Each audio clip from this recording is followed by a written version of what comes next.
Loneliness is epidemic right now. But having trauma in your past is a multiplier for the problem of loneliness. Now, not all loneliness is bad loneliness. There's bad loneliness and there's good loneliness. And usually good loneliness is more what we would call solitude. And I'm going to talk about that in a minute, about how everybody's need to have some alone time needs to be, nourished, honored, made space for, but not to be confused with the bad kind of loneliness. So let's talk about the bad kind of loneliness first. Complex PTSD that may have happened from trauma in your childhood can change the way your brain is structured and the way it works. Now, don't worry, it can be healed. Your brain has some plasticity in this area, but that injury can really affect your ability to feel close to people, to feel like you belong in groups, and also your ability to attune to other people. And so it can make the way that you hear them is a little off because your attunement is off, and the way you respond to other people can be off for the same reason. And people sense that, and they think you're mad, or they think you don't care. But what's really going on is there has been a neurological change that hasn't been healed yet. All right. Another reason that people who are traumatized are so prone to loneliness is so often the reason we have complex PTSD is because we were raised by people who had major problems. They were very stressed, they were living in shame, maybe they had a lot of rage, they were poor, they had addictions, all that stuff going on that so often leads to a traumatic childhood. Also, really complicates social skills. So your parents can't teach you what they don't know, what they can't manage themselves. And so you may have felt as a kid like you were sort of feral, going out there trying to figure out how do you do social situations and having to completely write the memo yourself. All right, a third reason why loneliness is something that so especially affects traumatized people is that because of that trauma wound, people can be very triggering for us. Now, there may or may not be something they're doing, but we get triggered, and the symptoms can become unmanageable. So you get dysregulated. Maybe you go to a party and you start to, you jam up. I can't speak. I don't know what to say. My heart's pounding. That's, that can be dysregulation. You go into avoidance. You don't go to the party at all. Or you do covert avoidance. You go to the party, but you only are pretending to connect with people. You're putting on a total mask of sociability with people, and you're not actually having that connection. And some people go through their whole lives in covert avoidance, which is one of the harder ways to manifest complex PTSD, because when symptoms are subtle like that, even other people, they don't really know what it is. They, maybe a spouse just knows they don't really feel loved by you, but you're there, you're doing all the things, you got the roses on Valentine's Day, but it's not reaching another person's heart. That's covert avoidance. All right. Another reason is we get damaged perception. If you grew up with trauma, you probably were lied to a lot of times about what was going on. You're like, I'm scared. I feel like something bad's about to happen. Nothing bad is about to happen. Be quiet, stop it. Everything's fine. So you learn to just shut down and go, I guess it's just me. So that coping mechanism, it's good that you had that when you were a kid, because if you're 5 and you're being lied to, you're not in a position to stand up and determine the truth and go do your research and fight back. You just kind of have to go along. But then we grow up and it's time. It's time to start undoing that. You may have also inherited a broken red flag detector. And when you can't trust yourself to detect when somebody has bad motives or is manipulating you, you go in trusting, open-hearted, you get burned, and that happens enough times, and then you get hurt and you give up. And I see this a lot in the YouTube comments where people are like, I'm sick of it, people have just always been horrible to me, I'm not doing people anymore. And that's sad. I understand how they reach that conclusion. And I always hope for everybody that there's a softening of that, because it's a hard place to be.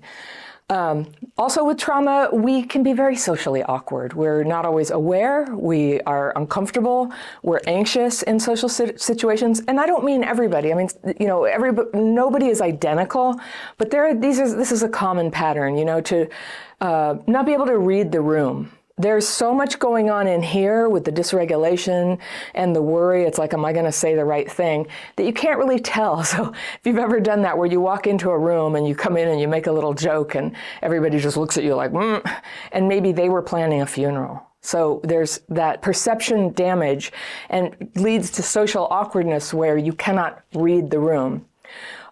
We also get prone to maladaptations that push people away. Sometimes that's a lot of anger, like unregulated anger, or we use blame as a weapon. And both anger and blame are part of the fight response, fight, flight, freeze, fawn. The flight response looks more like fantasy, addictions, limerence, just, avoid everything altogether, go watch TV. That's flying away from life, from people. The third one, shut down, follow along, wait for other people to change and include you. People please them, try to get them to like you. Those are the freeze and fawn responses. So our boundaries are wobbly.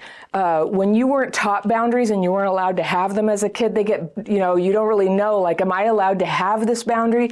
Or when you finally state the boundary, it comes out like really angry, like, no, don't do that. A lot of people when they're first healing are like that, and that's okay. You have to start somewhere, and it's better that you're setting boundaries at all and allowing them to be a little messy at first.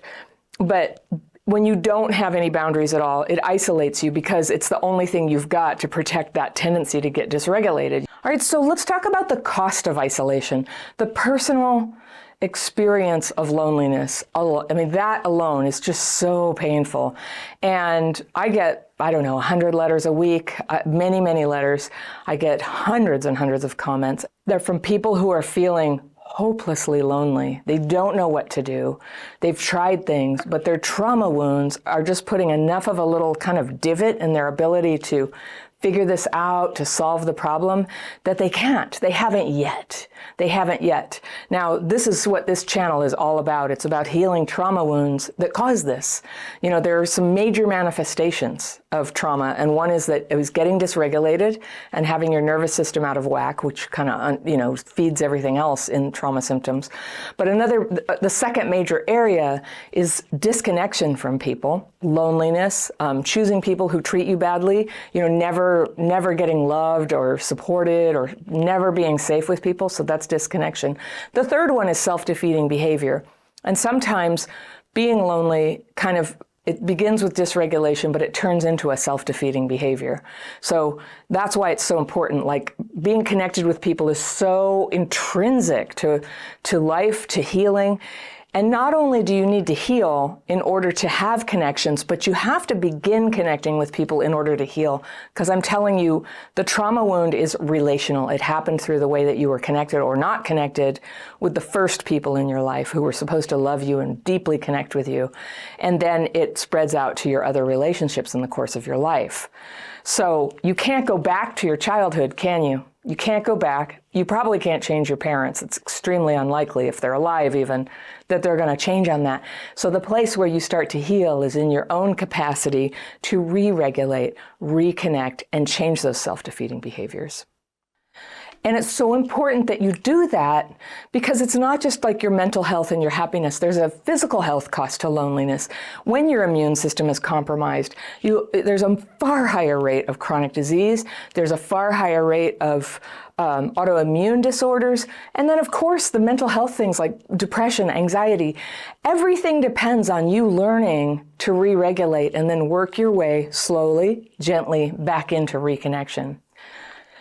So if you've been isolated and lonely for a long time, you may have developed rationalizations that keep you there. Rationalizations are protecting you from feeling, stressed that you have to do something about it or ashamed that you haven't done something about it. But rationalizations don't serve you anymore. They're, anything that helps you survive what you went through, we bless it, we accept it, but then it's time to start packing it up. And so the rationalizations are in your way now. People often have rationalizations for the bad kind of loneliness, the bad kind that isolates you, that keeps you from contributing, that puts you in grave jeopardy of having a lack of support when you most need it, when you're hurt, when you're older, everything that happens in life. You deserve to be loved and supported. You may not have as much as you want right now, but you deserve it and you can grow that. So these days, people believe it's not possible to connect, and they I see this in the comments. People have these complaints like, nobody's any good anymore. All they ever do is small talk, or everybody's a narcissist, or, the world is so sexist.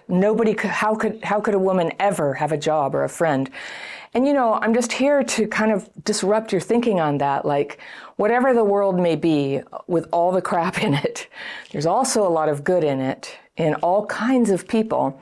And if you believe that it's just like global, if it's black and white, it's all men, everybody's a narcissist, nobody wants a deep conversation, all Americans, I hear that one a lot. You're actually doing bad isolation. You're in a state where you're not seeing straight. There's a whole mix of people everywhere you go. So another rationalization is, I just need to be alone for a while and then I'll start reconnecting with other people. So that can be true for a period of time, but it very easily kind of over time turns into just like the prison that you're in. And you forgot to like recalibrate and go, do I need more than 10 years of isolation to start reconnecting with people? You get rusty. And I think a lot of people during the pandemic experienced that. I remember when the lockdowns were ending and we were able to start hanging out with people more freely and not just like our bubble or, oh gosh, I'm so glad that's over. Every time I think about 2020, I just like, it's PTSD, very traumatic. And there's so many bad things going on and I'm still not over it really.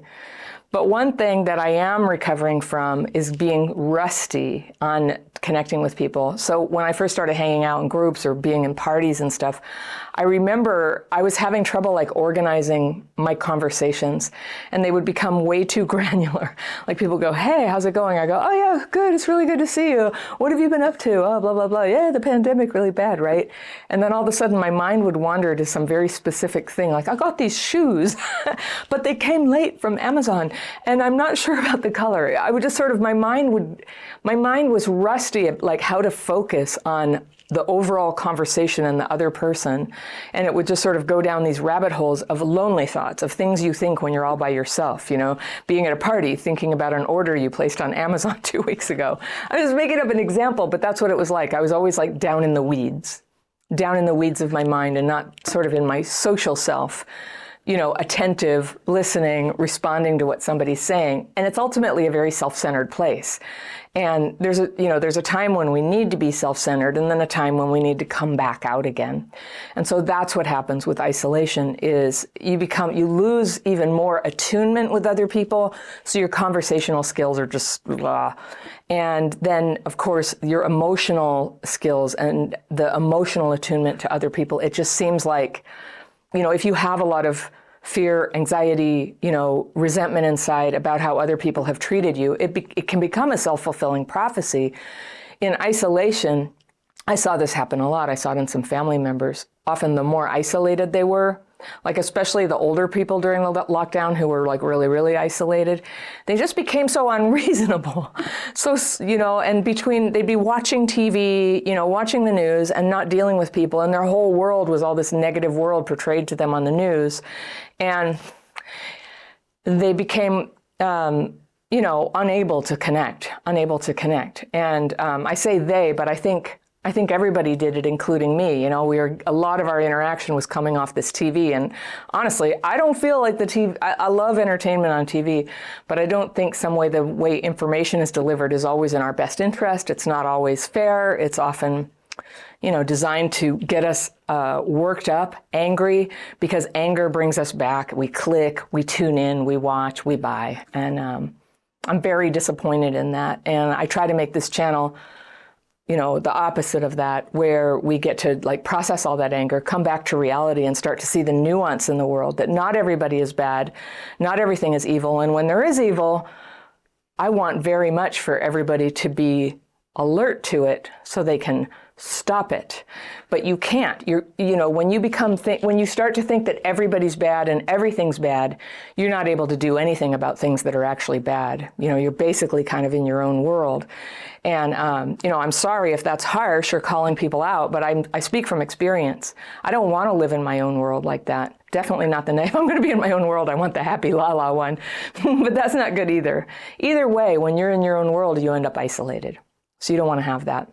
you know, a lot of adaptations that we do for that bad kind of loneliness is just like staying in our heads where everything's analytical. Have you ever had somebody, you tell somebody, they go, how are you doing? And you go, well, you know, I've just come through a really hard time and I had a health problem and I thought I might die for a minute there and I was really worried and I'm just starting now to be able to, you know, feed myself. And they go, oh, great. Well, you don't want to hear about me. They can't hear it. They're in their head. They're still thinking about what they want to say. They're not listening to you. They're not connecting with you. They're not hearing that you just had a hard time, so that they can't have empathy for the hard time or empathy for the fact that you're recovering. And if you can't do that, you are in a bubble. And if you can't do that also, it's like I said about the news bubble, is you become paranoid. You know, there are many genuine threats in the world, but the thing is when you're not talking to a variety of people and sort of getting a feel for, it's through connecting with other people that we stay grounded, that we're able to use our critical thinking skills to know when we're being lied to know when we need to do more research, to know when somebody is trustworthy. Like all of that is lost, first of all, by your trauma, then by isolation, right? So to build that back, you got to heal your mind so that you can heal your perception. And to do that, you have to be in relation to other people. It takes proactive intention to heal this kind of trauma because isolation and trauma wounds in general don't tend to heal by themselves. So everyone does need some alone time, everyone. Good alone time, which we call solitude, is a lovely thing. And sometimes the CPTSD symptoms are such that you can't tolerate solitude, that you become so anxious in solitude that you'll rush out and hang out with people even though they're not good for you, even though you're not actually interested in them, even though you're not connecting to them. And if you have CPTSD, you know, that core wound is the dysregulation. And your healing always will first and foremost depend on you being able to recognize when you're dysregulated, because it's so disruptive to your ability to perceive and communicate and hang in there with things. You got to notice when you're doing it and then take measures to re-regulate. And I will put that down at the end of the video. I'll give you a link where you can download signs of dysregulation and emergency measures to re-regulate. This is a really helpful thing to know. You can like tuck it in your purse or your car and keep it with you everywhere so that when you get dysregulated, you can just pull over and come back and get all your senses online. It's so common with CPTSD, and you probably never got told about this before, but you're going to be amazed how powerful it is for you to be able to know that you're dysregulated. Now, a lot of re-regulation happens during alone time. Being able to stay regulated with people begins with being able to re-regulate all by yourself. That's the trick. That's the trick. It's not, you know, you probably have quested to get other people to make you feel better. Like people say something, they say something dismissive or critical about you. You get all dysregulated. Then you go, fix what you said. I can't feel better until you fix what you said. Well, this is a very unreliable way to get re-regulated because if people aren't necessarily going to comply. But even if they will, even if you have the ultimate people pleaser person in your life to go, I'm sorry, I didn't mean to dysregulate you, I didn't realize that was going to happen. If they did that, you still wouldn't re-regulate. You're always going to have to know how to do this inside. The second thing is, once you know how to re-regulate, is you need to be able to recognize what makes connection challenging for you exactly. Is it that you feel awkward? Is it because you can learn social grace? I'm not kidding you, on YouTube. I have. First I learned on television, and when YouTube came out, I was all over the videos telling you, how do you handle this awkward situation? I love Charisma on Command that like talks about how to handle it when people say something really crappy to you in the moment. I need to know that. Connection might be challenging for you because you feel ostracized, and you'd almost be an outlier if you didn't struggle with feeling ostracized. And this often happens because of our tendency to fit ourselves in with the wrong people, or because we can't really be ourselves, or we're living in a fog, that we end up with people who really don't fit us. You can't be yourself. You know, you don't really have social permission from those people to be yourself, or you don't think you do. You don't have the inner power to express your opinions, to push back when somebody, is offensive to you in a graceful way that you feel good about. And so one of the things, if you're getting ostracized all the time, there's obviously two possibilities. And one is that you're doing something that's causing people to not want to hang out. And the other one is that it's a bad fit. And I do want to talk about the ostracization that I think we need a whole video or possibly a whole course about it. I've had that happen to me just so badly in my life. And one of the worst times was when I had young kids. I gotta tell you, I lived in a neighborhood at the time my kids were small, and I got divorced when they were quite young, which wasn't my choice. I do think it was for the best, but it's not like I ran away or anything. But the kid's dad left, and I had these kids, and I lived in a neighborhood that had a whole bunch of kids the same age. And when the kids were when they were first born, I mean, they were all born like in the same year. And so a lot of times the moms and sometimes all the parents would hang out and have a mom's group. And I honestly, I know now, they were all like, they loved to drink wine in the middle of the day. I didn't. I was really, really focused on my 12-step recovery. I was really focused on my spiritual life. And I didn't really have that much in common except we had kids. And I think for them, I don't know, it may have had something to do with the fact that I didn't drink and they knew that I didn't drink. I do generally drink in my life, but I didn't drink during the many years when my kids were small or when I was pregnant. And that's just smart, right? And originally that started because I needed to quit smoking. And I'm just going to say a little aside about that. If you have CPTSD, it can be incredibly helpful to stop using intoxicating substances for as long as you need to get your bearings again. And there may come a day, if you don't have alcoholism or addiction, there may come a day when you can safely, participate with other people when they have a glass of wine. But as one friend said to me, you have no business doing that. When I couldn't self-regulate, alcohol was not my friend. It just made everything worse. So maybe I made too much of a fine point about like, no thanks, I don't drink, but I didn't mean to be on a high horse. I understood at the time it was because I had a difficulty with it. Things went along. This is a little story about the past, about one time, and this happened in high school, this kind of thing for a lot of us. But there I was in my 30s, and Halloween time came. The kids were all 2 or 3 or something, and there used to be this thing where we'd all take the kids out as a cohort down the street and go trick-or-treating. And then one year, they never invited me, and I saw them on the street. They didn't come to my door, but the 4 other families and their kids were there without us, and my kids were in their costumes waiting to join the group. And I couldn't let them do it. Like we weren't invited. It was so weird. And so I contacted the parent who I trusted the most afterwards, and I said, what happened? Why are we not invited? What's going on? Oh, so-and-so, this one woman doesn't want you there. She doesn't want you there. And I said, why? What's going on? Well, you should talk to her. So I talked to her and I said, what's going on? This was very upsetting. My kids had nobody to trick or treat with. They waited. And, I'm sure you can feel this. It was just so awful. And she said, you can't be trusted with kids. And I was like, what do you mean?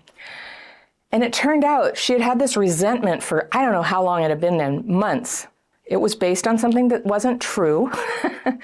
And the only way I could straighten it out is by throwing her husband under the bus, actually. So, all right, will you bear with me while I go back? We used to carpool to the little preschool. We'd take turns driving each other's kids. But when I had a second kid, my whole back seat was taken up with 2 car seats, and I could not fit a third one in, and you're not supposed to put a seat in the front. So I said, I'm sorry, I can't drive your kid to the preschool anymore, because when I drive there, I have to have both my kids in the back seat. I can't fit another kid. And so a couple of times, the dad said, this is just an emergency, like my car is broken. Could I put my kid in the front seat of your car? Now the kids at this point were 3.5 or 4, and they're old enough where you don't have to face them backwards. You can't, but you put the seat as far back as it goes, and you can do it. It's legal, and it's just not a great idea, but it's legal. And I said, okay, yeah, all right, we'll do that. I'll get your kid to school.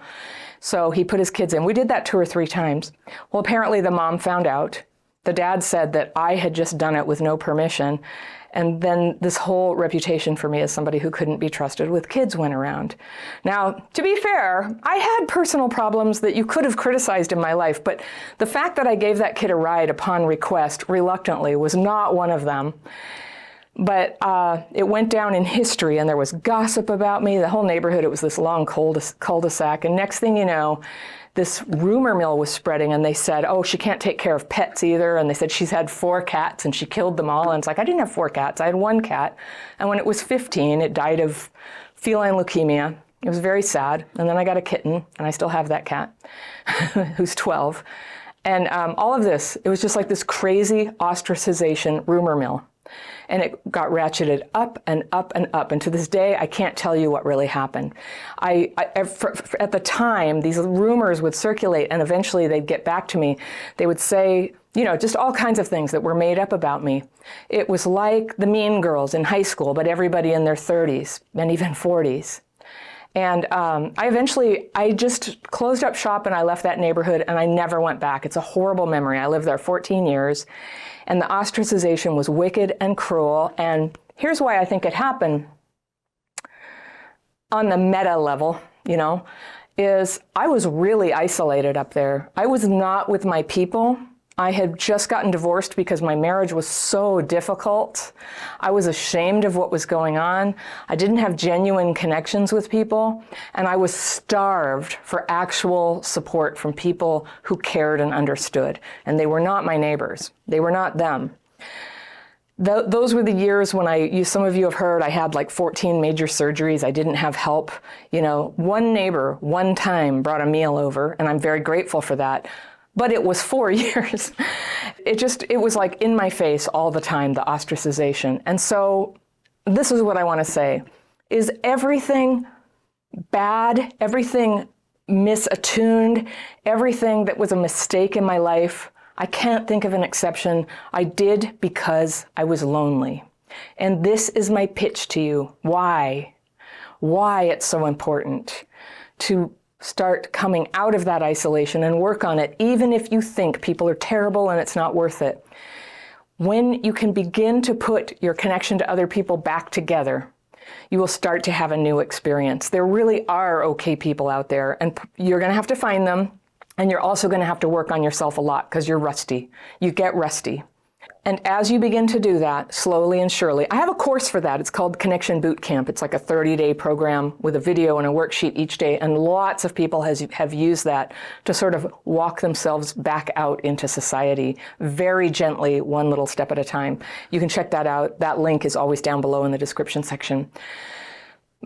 But why it's so important to do that is to have the full spectrum of your life. You are still going to need solitude. You're still going to need the good kind of alone time so that you can re-regulate, so that you can process your thoughts, so that you can just take it easy sometimes. One thing I love about solitude times, you know, you can create like a little solitude retreat, and I do that sometimes. I go out of town by myself, or I take a day by myself, and I go on a gorgeous hike. Just take myself out there, and alone with my thoughts, I can think of things, I can feel things, I can observe the beauty in things 50% more than I can with other people around, and 100% more with other people around who are stressful for me to be around. So it's a project. It's a project to start taking yourself out that front door and connecting with people gradually and surely. So giving yourself those solitude breaks is very important to being able to reconnect. You also need tools so that you can recognize the maladaptive coping mechanisms that you've got going on. Nobody sees their coping mechanisms at first. You know, are you blaming other people for your isolation? Are you lashing out at them? Are you fawning on cruel friends who you don't fit with, who tend to exclude you already? Like, come on, I need your validation. I want to hang out. Like, we don't want those people. We want the good ones. And that might take a little bit of work for you. Are you willing to work on healing your isolation, to own your healing, to own your mistakes, to be courageous in putting yourself out there? Because that's a lot of it. Like, you know, I grew up in the 60s and early 70s in Berkeley, and it was the era of grown-ups, you know, finding themselves, right? And, you know, they believed at that time, some of the grown-ups, oh yeah, I'm perfectly great as I am, and you know, anything that I don't like, I can just get rid of. That's not always true. Sometimes we're the problem. Sometimes we have difficulties that are straining relationships, and so that's why I say self-awareness is so important. We notice ourselves. We take stock every day, like, how am I doing? Was I fair to people? Was I honest? Did I get over the top with anybody? Do I need to apologize? Is there anybody I need to stay away from? And to do that, you also need a sounding board. You need people. You need a little bit of support to work on that. And I can't say enough about the value of 12-step fellowships, where you can meet other people who are also walking the path of healing. The great thing about them is they're not perfect either. So you don't have to worry that, that everybody's better than you. Everybody's struggling, and you will be disappointed sometimes in the way that people are imperfect. But they're walking this path with you, and it's a place where everybody keeps bringing their focus. And it's incredibly valuable to be in a group of people and hearing how they're kind of doing their struggles, and how this person's solving things, and how this person's sort of getting into hot water with the group. You learn a lot just from being in that environment, and it's free. I think you put a couple dollars in the basket, which and if you have it, you don't even have to. All right. And are you honest with yourself about your alone time? Is your alone time actually what you want? Have you become like too proud of it? Like, I'm independent, I don't need anybody. When I'm telling you that I don't need you and I don't need anybody, I'm in an emotional flashback. That's a feeling that I think I first had when I was 3. I don't need you, I don't need anybody. And it comes back and haunts me sometimes and drives me into some of my meanest, yuckiest, stressiest behavior. So if you're able to examine your self-defeating beliefs, your attitudes, your behaviors, your justifications for isolating, if you're able to look at those honestly, you can pick one and start working on it. Are you aware of your own boundaries? Do you know how to communicate your boundaries? Probably not. Hardly anybody does at first. And this is a big reason why we end up isolating. And there's some really good resources on boundaries. I've got some videos for you on that. That's a big piece of the Connection Bootcamp I mentioned before that you'll find in the description. When you trust yourself to let go of people and situations, that's what a boundary is. It's where you step back or say no because they're not fitting what you do need. When you trust yourself to let go of people that don't work with your boundaries, you can say yes. You can, when you know that you can say no later, or you can remove yourself later, you're freer to accept an invitation. You're freer to attend the dinner party or go on the date and know that you can deal with what comes. All right. Do you have tools to comfort yourself, to learn to see what went wrong when things do go wrong? And for that, we use the daily practice around here. The daily practice is a set of 2 techniques, writing and meditation. The writing is a very specific format. If you want to learn it, I have a free course. I'm always linking it down in the description section, and hundreds of thousands of people have taken this course. And it's my pleasure to hear back from so many people who have been able to calm their symptoms with it and get clear, because you're going to be naming the fearful, anxious, resentful, angry thoughts that you have. You don't have to disavow them. You just name them, write them down. You ask for them to be removed off your mind, or you release them, and then you rest your mind in meditation and it recomposes. Now, I just gave you that summary. I really encourage you, don't just try to take that and run with it. It's a very specific technique, and if you don't do it right, it can end up making you feel worse, and I don't want that to happen to you. It's a free technique. Go check it out in the link. All you have to do is sign up. You can learn and try the techniques in less than an hour. And if you take that course, you'll be invited to come to twice monthly daily practice calls with me. I'm there live. We use the techniques together, and I take questions. And I love my daily practice calls. This is the great joy of my life. So one more question I have for you. Are you willing to keep up the good work and persevere and not give up? I know that you'll be tired. I know that your feelings will be hurt, but this is what it takes, is perseverance. You are meant to be fully yourself. You need to be fulfilled in your life. You need to be loved, and you need to be included. Every person deserves that. For people who were neglected as children, there's this very damaging tendency to fall in love, but with the wrong people. People who are married, people who are so far away the whole relationship is online, people who are not into you. And if you're very, very early in the healing process, it will seem like unavailable people just seem to find you, that these sad and unfulfilling emotional attachments that have filled your life just happen to you. But the truth is both wonderful and hard to hear. You attach to those people because that's what you're attracted to. Our attachments were shaped when we were tiny children. We can't help it. But just because you're attracted to a person who is trouble for you doesn't mean you have to attach to them. My letter today is from a woman I'll call Avery, and she writes, "Dear Anna, I consider myself fairly accomplished and functional in all areas of life apart from the desert of my love life. I've got my fairy pencil here, and I'm going to circle things that I want to come back to on a second reading, but let's go through and see what's going on for Avery. She says, I'm 40 and I have had only one complete relationship, and even that one did not last even a year. I did have several deep platonic connections with people who were unavailable, and I have been trying to figure out why this was happening.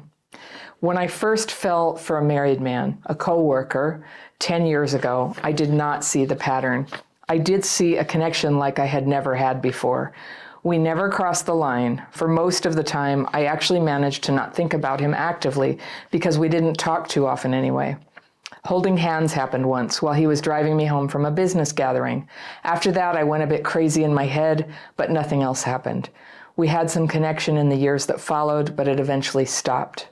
Cheating was never an option for me, and I believe for him, neither. He was always happy to see me, but avoided being alone with me. Okay. But there were 2 to 3 years from our meeting until we broke all contact, during which I did not date anyone.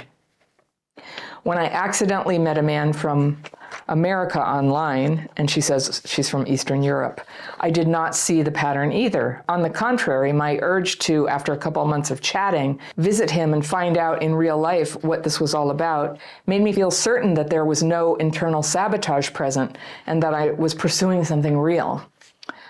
But when I met him live, I realized that he was not emotionally available. He was traumatized, scared of expectations. Uh-oh, ding, ding. Responsibility, commitment, oh yeah. And he was actually masking his fears in New Age crap about releasing all attachments. Oh yeah, I know the type.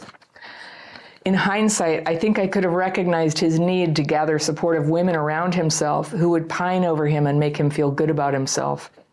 Being there, we had a wonderful time while struggling between friendship and maybe something more.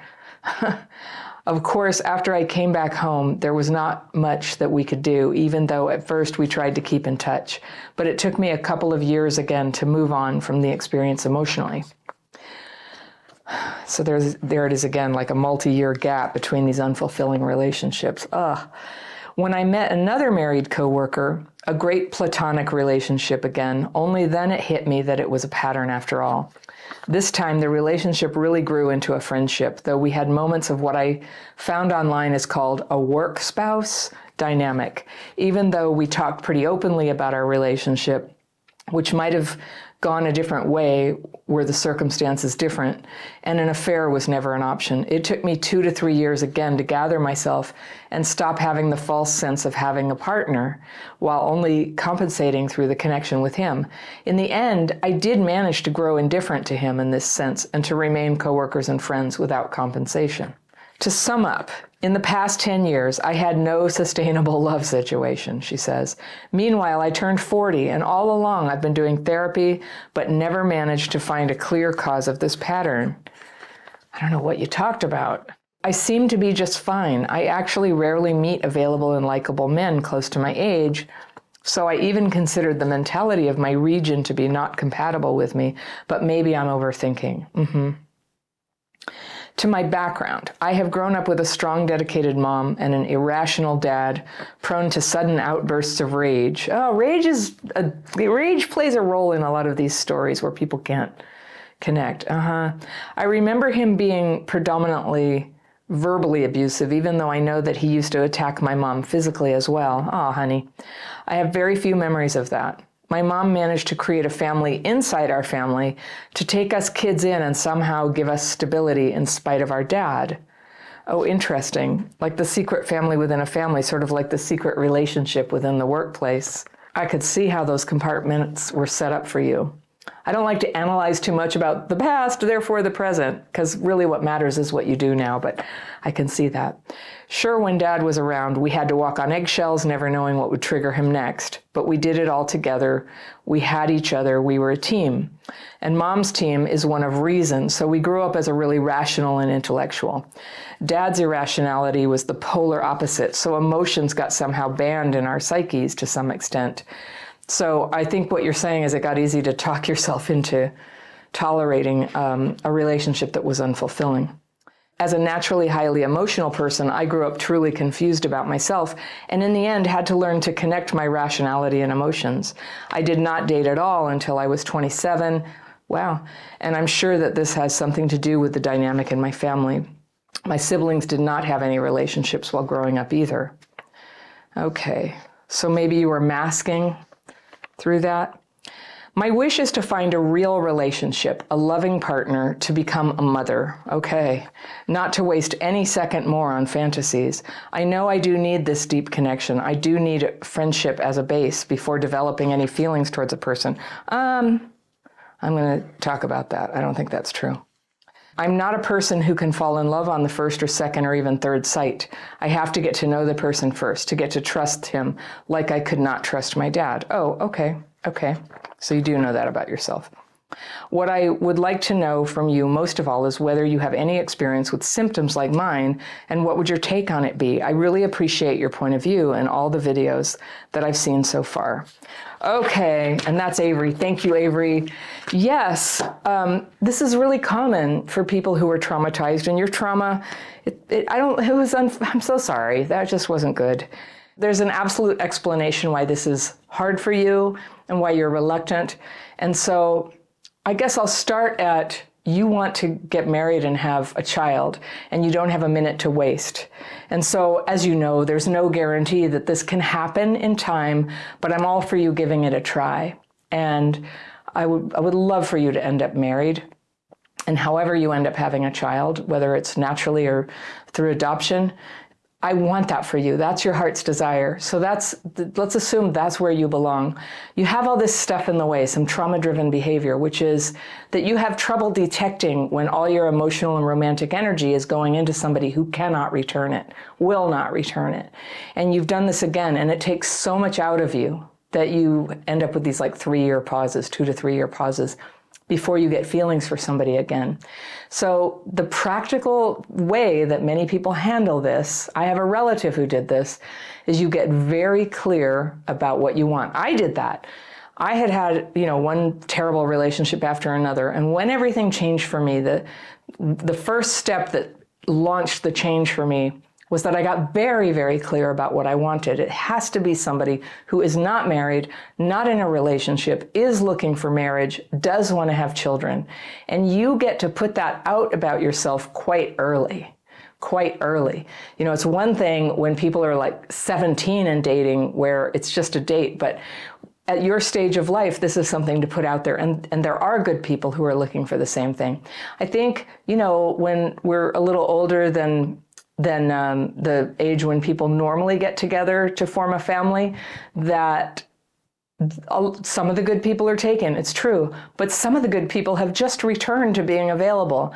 And some of them, like you, haven't had a secure long-term relationship yet because maybe something was in the way, but like you, they're working on themselves. So many good things are possible, but it's time to eliminate all things that are not that.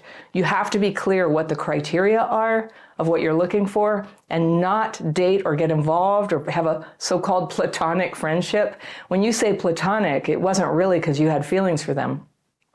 Platonic means there really are no feelings on either side. So none of that. None of that. You can't have where one person has feelings for the other, because that occupies your emotional energy. And you've observed in yourself that your romantic feelings are slow to evolve, and they end up like going away for a long time after you have loss and hurt. So we want to minimize loss and hurt by you not getting deeply involved with people until you get to know them. And I'll tell you how to do that. You do not sleep with them. That's the great secret of how you can delay attachment while you date and get to know somebody. Now, some people will say, nobody will do that, but you'd be surprised. The minute I decided that that's how I was going to do it, the first person I met happened to be somebody who also wanted to go very, very slowly. It's funny how that works. When you get very clear about what you want and you start to stand up for it and not deviate into things that are not going to work out for you, then you'll be surprised how quickly the good thing shows up. And then you're going to have to put yourself out there wherever you live. I know you have online dating, and I know it's weird, but there are ways, and it's worth sometimes getting a dating coach or taking a course on, how do you do this? How can you get up to speed quickly on how to meet somebody online? because that's a way to do it, especially to find people who are truly available. And so then there's always the possibility that somebody is not being straightforward. When you're online dating, you don't want to go texting on and on, or Zoom calls or whatever for too long. You need to meet them in person. It's the only way to know if you have attraction. So for you, you said you don't really get that right away. You don't feel those feelings. Now, falling in love, sure, falling in love should take a while. But attraction, do you get that early on? Because you kind of have to have that. You do have to have that. You have to have attraction. And then you search for compatibility of goals. And then you search for just like, do you enjoy yourself with the person?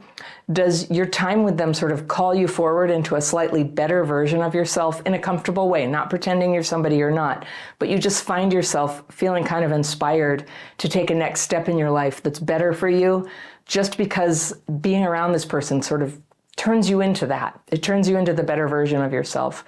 Do you both feel that you can and are willing to be together? It takes time to discern that, but it's very hard to do that if somebody's long distance. I wouldn't rule it out exactly, but if you're going to do long distance dating, you have to get together quite soon. Do not stay in the same dwelling when you meet up. Don't do that. Once sex occurs, there's this bond that happens and it starts taking you down the wrong track when all you're trying to do is get to know them if you're compatible.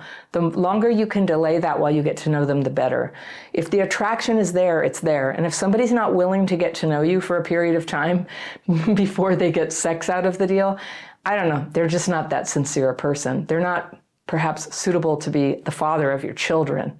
So a whole different mindset needs to come in. And of course, you're going to be taking care of yourself, bringing out the best in yourself, in your appearance, in your communication, bad habits that you might have. It's time to get rid of them, like, I don't know, gossiping, complaining, smoking cigarettes. That was mine. I used to smoke cigarettes. And the biggest thing that caused me to quit was I thought no one good is going to date me. And I quit, and I dated a whole bunch of messed up people after that. It didn't solve everything. But I'm just saying, it's time to get your life together, to clear away the obstacles. Do you have a lot of anger or just like ideological intensity that sort of tends to drive people off?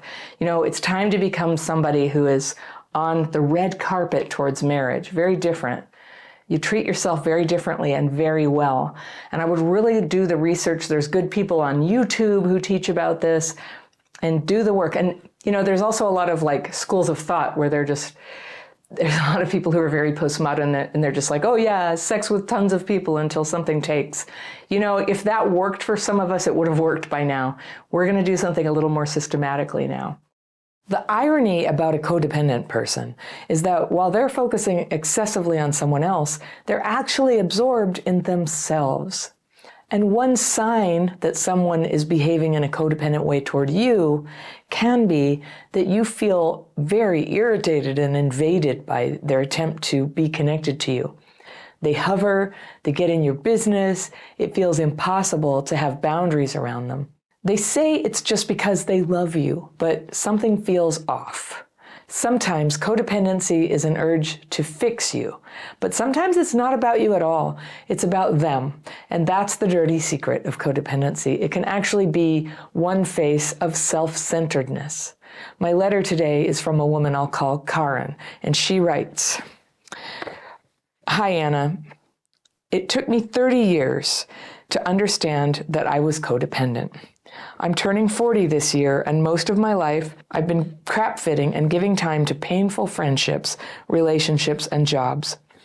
Whew, I've got my fairy pencil. I'm going to circle things I want to come back to for a second reading, but let's go through and find out what's going on for Karen.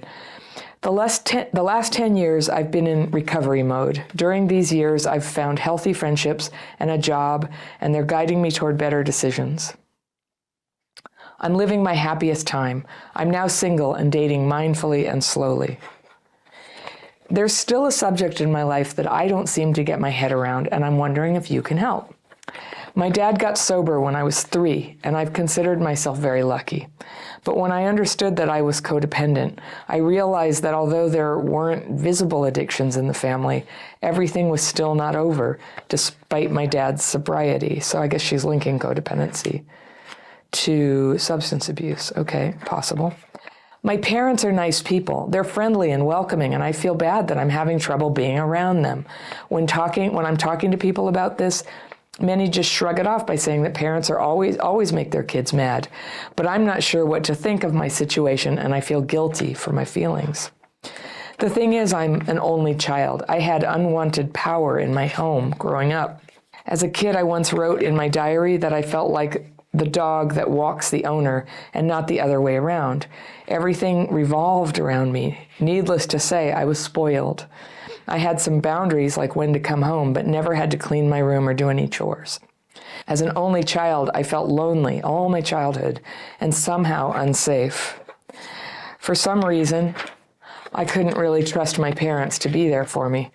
I'm still trying to figure out what really affected me as a kid. I'm one of those who had a happy childhood and still battled with mental health most of my life, mostly years of prolonged anxiety and panic attacks. My parents are retired and they live 4 hours away, 4-hour drive. I visit them every few months and I usually spend a weekend.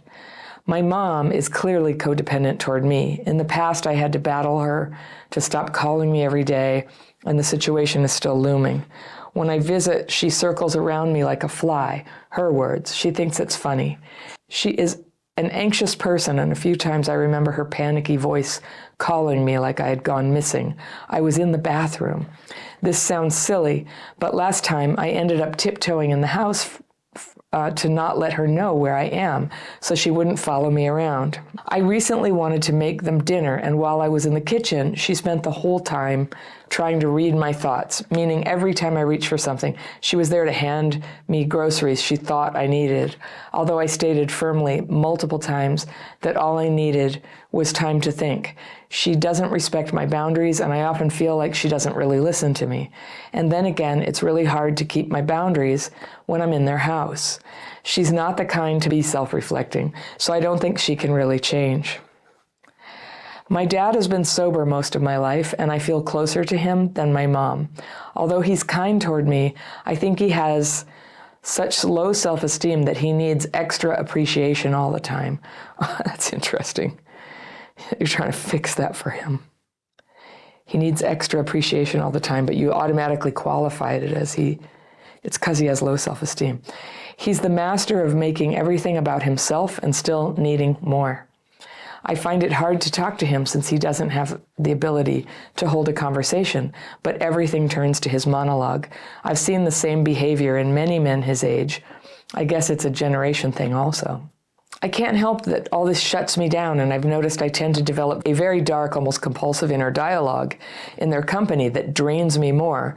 I feel they pull me under every time I visit there, and I don't know what to do. I get dysregulated and shut down, and the last time got me in an active anxiety that lasted almost a week. In my past, I've battled periods of anxiety lasting for years. So it got me really worried. I'm feeling these dramatic feelings are something I shouldn't feel since they are not bad people. Am I just so spoiled that I can't even realize how great a family I have?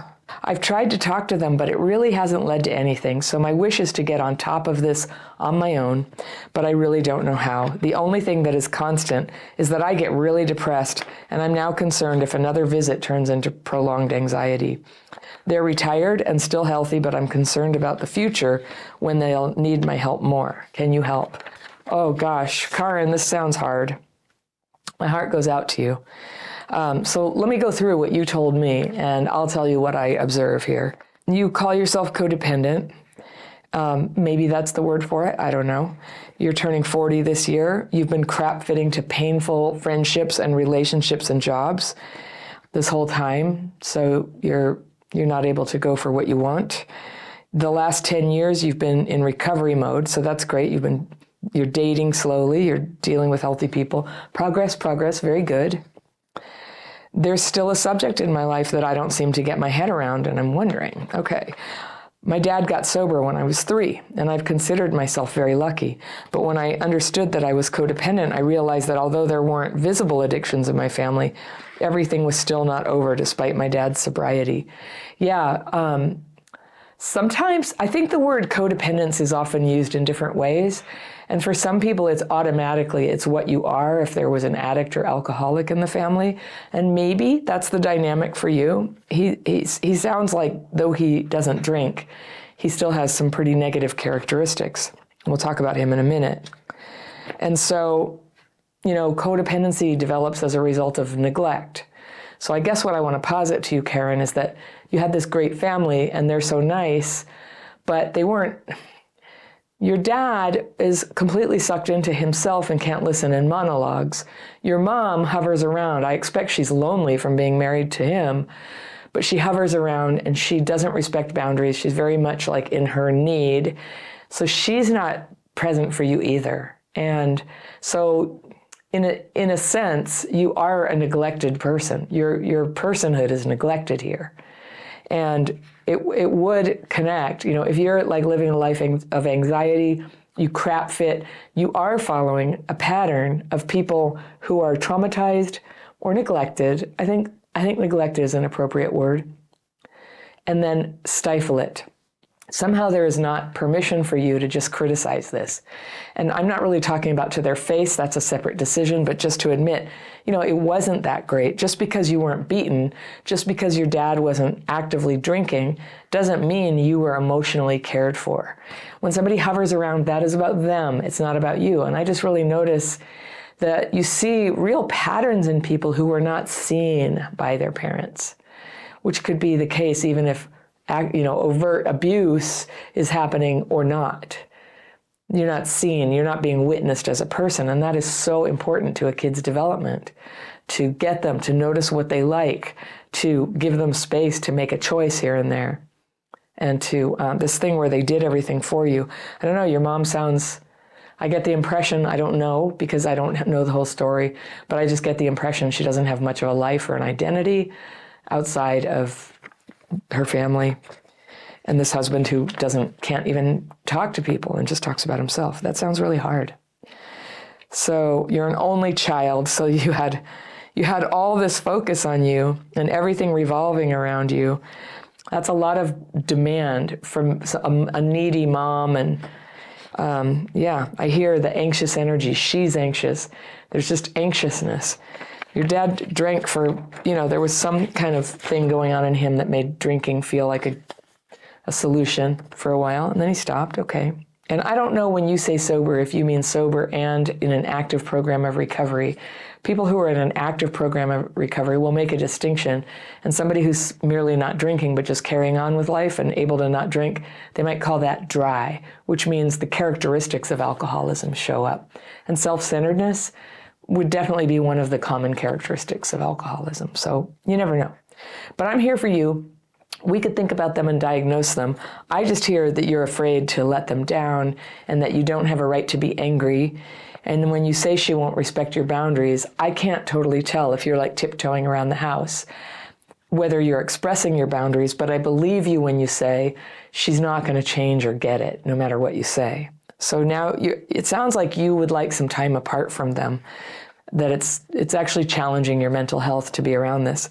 There's something to be said for what I call ninja boundaries. There are ways that this is an alternative. You can, I don't hear from you that you would like to cut off contact. You just need a way to cope with this without letting it get to you. And boy, do we hear you. We don't have CPTSD, around here because our families were all full of easy, great people who supported us. And many of us do want to have involvement in our families, but we need to do it in a way that doesn't drag us into anxiety, a huge period of dysregulation, depression. And those are all signs. If you feel depressed after you see them, whatever you call it or where it's from, it's real. You get depressed around them.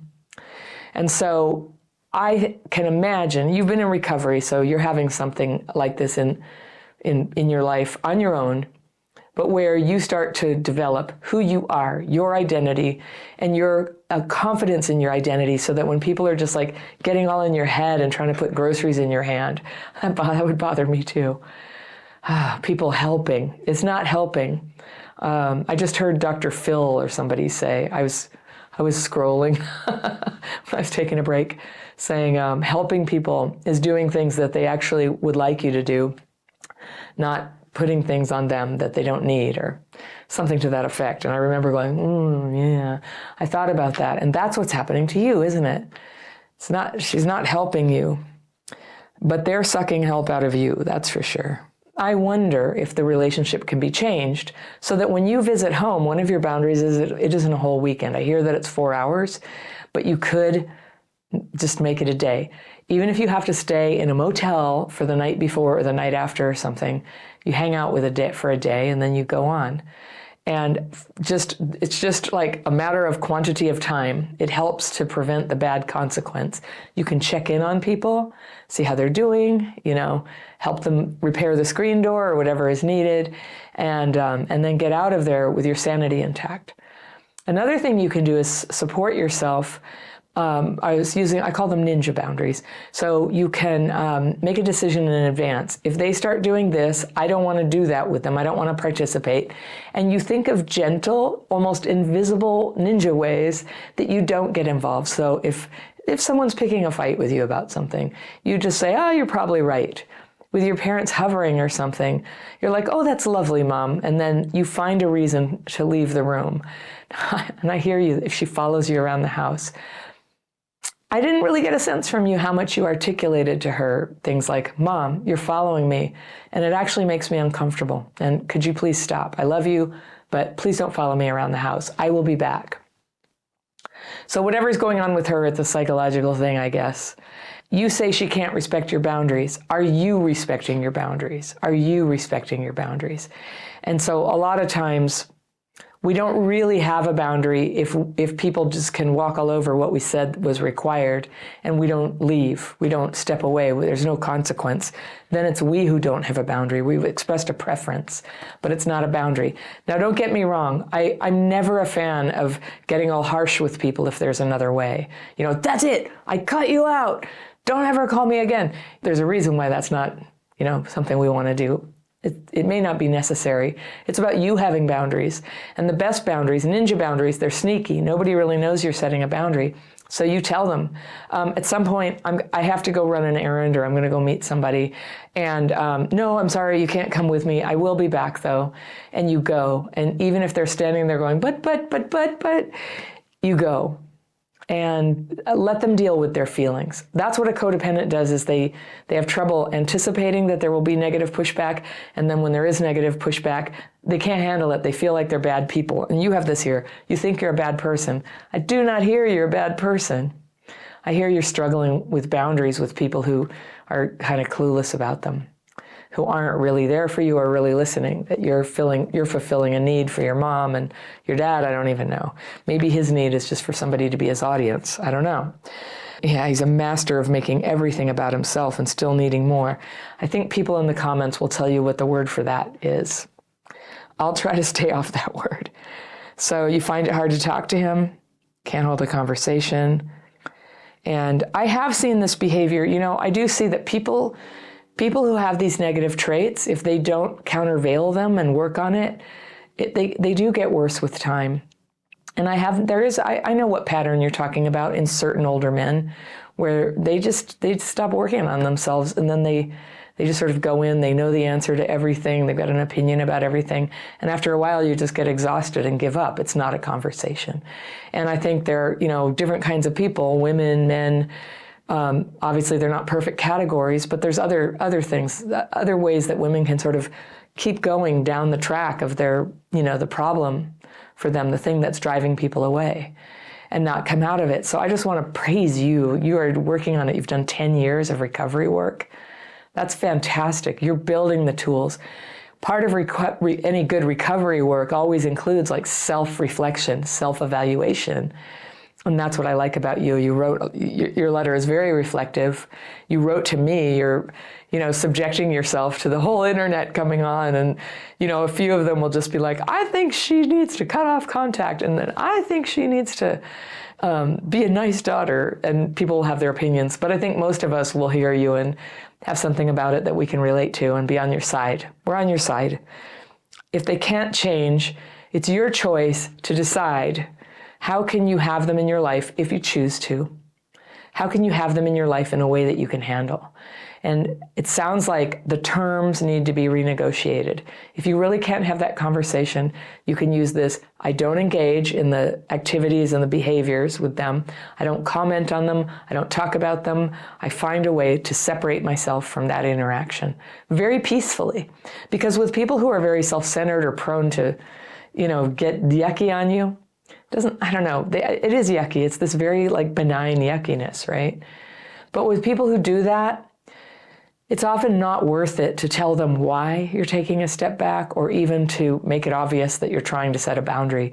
It just triggers them, and then they start doing what they do, and it'll just ratchet up the behavior, right? For you, the goal here is to get out of it with your sanity intact. So a really important thing you can do is to have tools and friends who are right there on text. And you drive there, so that's good. You can take a drive out. I don't know if you go to 12-step meetings, but that's always a good excuse to get out of the house. Go, sorry, I have to go to a meeting, or I'm meeting a friend for coffee, And you can say that. You can tell little white lies like that. Because right now you're protecting your sanity, that your friend for coffee is you. That's your friend. And you just got to take care of yourself sometimes. And while you're taking a break, you can do this thing that I do called the daily practice. That's what I call it. And it's a very specific technique to write and release fearful and resentful thinking, which is not so that you can never be mad or have feelings. It's so that you can get the cluttery, unhelpful bleh out of your mind and start to have clear thoughts. Even if that clear thought is that, I'm angry and I need to act on that. Or I'm angry and I've decided that I'm not going to deal with that right now. You have choices. Your choices appear when you have less fear and resentment. So when we do that writing, it's specific. So anybody listening, please take my free course, The Daily Practice. There'll be a link below, and I'll connect you to it at the end of the video. But when you do that, it just can bring you back to yourself, more calm, more clear-headed. And if you do it regularly, you can transform out of the person who was driven by these symptoms like anxiety and depression. Depression was my problem when I started it, and it just helped me move forward so quickly. It also supported me while I made changes that take more time, figuring things out by trial and error in my life, the dating, the jobs, the friendships. And it continues to support me today, and it helps me get up in the morning, and it helps me calm down at night. And so I'd love for everybody here to try it. You might want to try it. There's a symptom of trauma that's common in non-traumatized people too, but it's almost universal for people who were abused and neglected as kids, and it's a haunting sense of loneliness. It can make any effort to connect with people extra stressful for us. And this is not just an emotional hurt. Abuse and neglect may have caused an injury to your ability to connect with other people. If this happened to you, you were robbed of what every person rightfully deserves, to be well treasured and lovingly guided into the realm of human connection that's all around you, and on which the richness of your life and even your survival may in fact depend. All through your life, the people who become your friends and co-workers and loved ones, and your ability to connect with them, will likely be the single biggest factor in how your life turns out. Thankfully, no matter where you begin or how old you are right now, you are capable of increasing your capacity to love and connect with other people. You'll say it's too hard, and yes, it's hard, but healing is possible. Remember, there's nothing wrong with you. You have a common side effect of growing up with trauma, and it's not your fault. We now know that abuse and neglect early in life can literally change your brain and restrict the normal cognitive processes that enable you to seek out and connect with good, appropriate people to bring into your life, to know instinctively how to interact with them, and to detect red flags so that you can avoid people who should not be let into your life. As I say this, I know a lot of you will be welling up with emotion, and this loss of the ability to feel like you're a full-fledged part of life is the most tragic part of childhood PTSD. To be capable of love, but not to be able to sustain a normal, loving relationship is a devastating price to pay for what happened to you. But you can absolutely make progress in this area if you're intentional about it. If you just kind of leave it to chance and hope you'll figure out love and friendship later in your life when you have more time, or maybe when the right person comes along, I'll be honest with you, it's not likely to get better. It turns out that having and growing our connections with other people is one of the most powerful ways that we can heal our trauma. There's a large body of research emerging that shows that loving relationships actually help us heal not just our bodies and not just our emotions, but even our telomeres. And those are the little caps on the strands of DNA in all of our cells that protect us from disease and slow down our aging. Connection is vital to life, is what this shows. And yes, some feelings of loneliness and disconnection are universal experiences for everyone, at least a little. But with CPTSD, it can kind of take over your life and drain you of anything good. And this has everything to do with brain and emotional dysregulation, something very common for people who grew up with trauma that can make connection really difficult. But connection is related to re-regulation, which makes change in this part of ourselves possible. I have a whole playlist about dysregulation if you want to learn more about that. Learning to recognize it and get re-regulated is the foundation of everything I teach. And of course, there's my dysregulation boot camp if you want to take a deep dive into that subject. There's a link to my courses in the description section below this video and all my videos. But for now, put really simply, dysregulation is a tendency common in traumatized people and in everyone to some degree to experience nervous system bumpiness when they're under stress. You might feel panicked or overreactive or discombobulated or numb. Being prone to slipping into a dysregulated state can seriously challenge your ability to connect. It's very common for people with childhood trauma. It's hard to read nonverbal cues, for example. It's hard to express emotions in a way that doesn't push people away. And it's hard to handle hurts when your brain and emotions aren't quite aligned with what's happening in front of you. Dysregulation prevents connections. It puts pressure on connections and it breaks connections. Re-regulation puts you in a place where you can learn and grow and maintain and repair connections. If you've never learned to intentionally get re-regulated, then getting the skills to do it is going to be life-changing for you. I also have a free course where you can get started on that called The Daily Practice, and the links to that are below underneath my videos as well. For me, it's been a long process. I was born to loving parents whose alcoholism and addictions set the stage for abuse and neglect for my siblings and me, starting when we were really small. And the violence in our house eventually stopped, and there were definitely good things about my family, but the neglect never ended. And I grew up feeling a grinding sense of loneliness and shame and isolation. And I used to think it was me, maybe because we were poor, maybe because our house was so messy, or maybe I used to think I was some kind of unlikable person. And I mean, trauma can make kids kind of edgy. I think I was a pretty good kid. I was really stressed out all the time about all of the arguing and the tension in the house. And by middle school, I had to fend for myself to scrounge up lunch money or clothes or money for the laundromat even. I spent a lot of energy hiding our home situation from other people and hiding all the creepy encounters with potential abusers outside the family, the kind who tends to shadow kids who aren't supervised and who don't have clear boundaries, if you know what I'm talking about.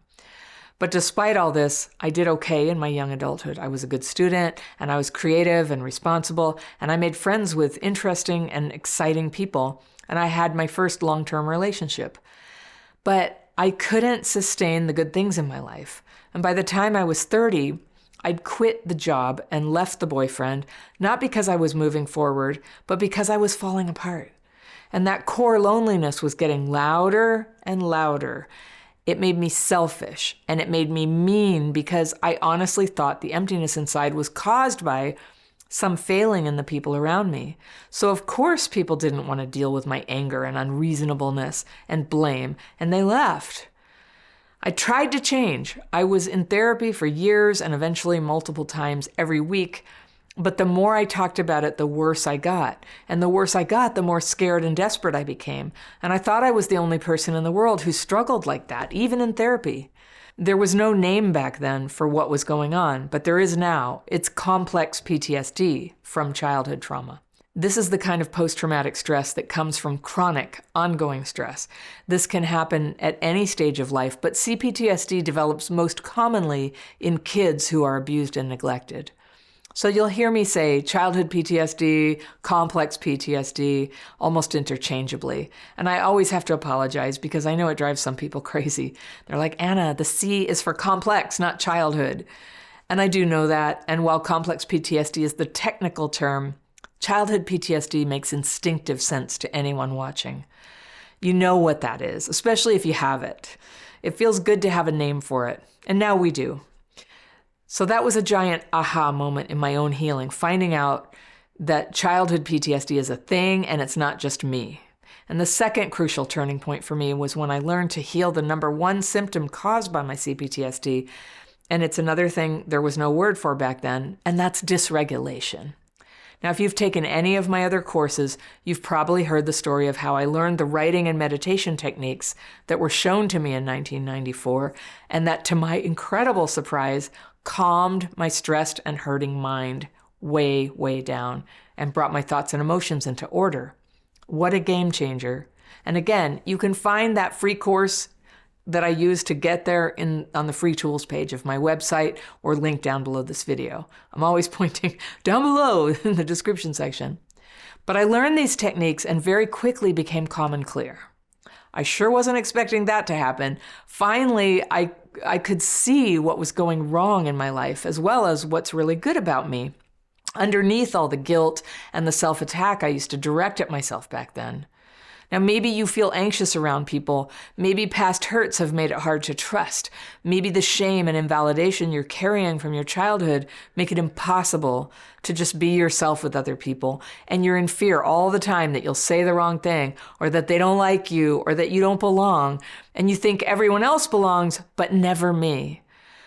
I know that feeling. I spent so much of my life feeling like this, drowning in fear, on fire with resentment, talking about it, trying to get other people to understand how wronged I was, how terrible were the things that happened to me, how unjustly excluded and overlooked I was.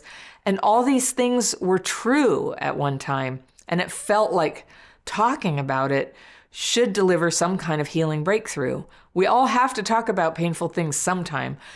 But as you probably have found out too, it doesn't automatically heal the disconnection. That, I've learned, involves building something you might call connection muscles, emotionally, mentally, and neurologically. Rather than trying to run away from people or change them or hate them or cling to them for dear life, I learned to shift my focus onto noticing and calming my triggers. And that's a lot of what I teach in my videos and my programs. If you don't get triggered, all the other things that you do when you're triggered, they're not happening. You can choose to do something different when you have calmed your triggers. You can gracefully handle some of life's tricky people or situations, which is stuff most of us did not learn from our parents. And then we had to blunder along all this time with a combination of faking it, fighting people, running away from them. You can learn how to stay kind when you feel like lashing out, to care for yourself when you feel threatened or abandoned, or to deal with conflicts with the courage and dignity that were drained out of you by trauma in the past. It's amazing how life opens up when you can be at ease with yourself and confident that whatever happens, you'll know how to deal with it. You don't have to be all better before you start working on connecting. You need connection to get better right now, where you are, even if that's at the very beginning of your recovery from early trauma. You need it because all the other work that you'll do to heal, the brain healing, learning your triggers and how they cut you off from people, none of this can be accomplished in isolation. You were born to be connected. CPTSD can block you from finding any connection, and it can block you from experiencing the connections that are right in front of you. But you can heal. Your healing gets a huge boost when you're making happy progress in your ability to connect with other people, whether it's with a partner or your kids, your friends, your family, or just strangers you meet on the street. You can learn this in small, brave steps. It's not always easy, but as you take little steps forward, it starts to feel good. The change begins when you believe you can do it. You can heal. You can change your life. You can change.